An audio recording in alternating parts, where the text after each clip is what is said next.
માંગરોળ તાલુકામાં ઘાસચારાને પીવાના પાણીની અછતના અહેવાલો વચ્ચે વહીવટી તંત્ર દ્વારા સ્પષ્ટતા કરવામાં આવી છે।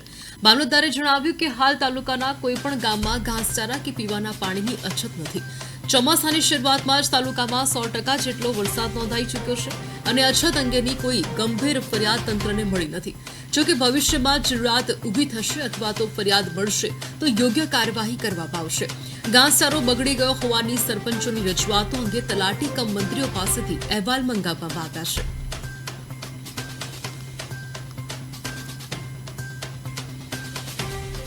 100% વરસાદ સિઝનની શરૂઆતમાં જ પડી ગયો છે, એટલે એવી કોઈ પણ પ્રકારની ફરિયાદ, ગંભીર ફરિયાદ અમારા સુધી હજુ સુધી આવી નથી। જો અમારા સુધી આવી કોઈ ફરિયાદ આવશે તો એના ઉપર આપણે કાર્યવાહી પણ કરશું। એ સિવાય સરપંચો દ્વારા જે ગામમાંથી પણ ઘાસચારા બાબતે રજૂઆત કરવામાં આવેલી છે કે બગડી ગયો છે, સુકાઈ ગયો છે, તો એના માટે અમે તલાટી કમ મંત્રીશ્રીઓ પાસેથી અભિપ્રાય માગ્યો છે। એમની અભિપ્રાય આવ્યેથી આપણે એ અન્વયે પણ કાર્યવાહી